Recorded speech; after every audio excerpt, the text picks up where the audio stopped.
As-tu déjà entendu l'expression « il y a plus de bonheur à donner qu'à recevoir » ? Si tu ne le savais pas, cette expression se retrouve dans la Bible, dans le livre des Actes, alors que Paul cite les paroles de Jésus. Et ce même Paul dit ceci dans une lettre qu'il adresse à l'église de Philippe au chapitre 2. « Que chacun de vous, au lieu de regarder ses propres intérêts, regarde aussi à ceux des autres, et que votre attitude soit identique à celle de Jésus-Christ. » Avoir la même attitude que Jésus ne signifie pas de simplement adopter une posture spirituelle particulière, mais que nos actions et gestes quotidiens soient imprégnés de l'attitude de Jésus. C'est-à-dire de laisser de côté nos propres intérêts pour nous concentrer sur ceux des autres et trouver de la satisfaction à les servir. Jésus lui-même est venu sur terre en prenant une forme de serviteur et avec humilité, il a délaissé ses intérêts personnels pour se consacrer à l'humanité. Il s'est littéralement sacrifié pour le bien commun et pour moi, ça c'est la plus belle des histoires d'amour, de générosité et d'altruisme.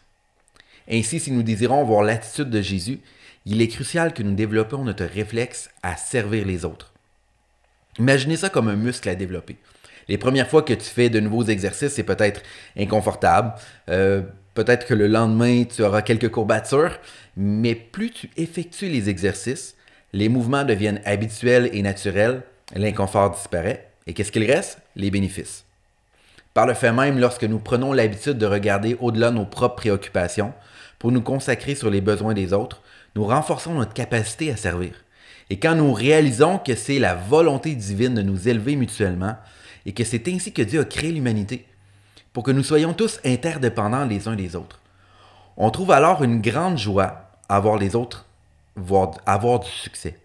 Il y a du plaisir qui découle du fait de contribuer au bien-être des autres et de participer à leur épanouissement. Les individus les plus réussis que j'ai rencontrés partagent souvent une caractéristique commune. Ils sont extrêmement généreux.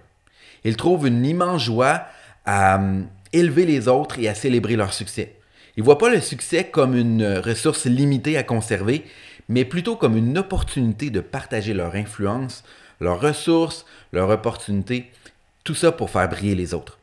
Et cette attitude me rappelle celle de Jésus-Christ, qui a utilisé son influence, ses ressources pour former et élever hommes, femmes et enfants qui l'entouraient.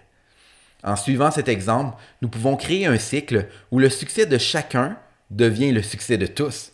Bref, c'est ça faire partie de la famille de Dieu. Donc, cultivons ensemble cette habitude de servir et nous récolterons une joie et un épanouissement qui dépassent notre entendement.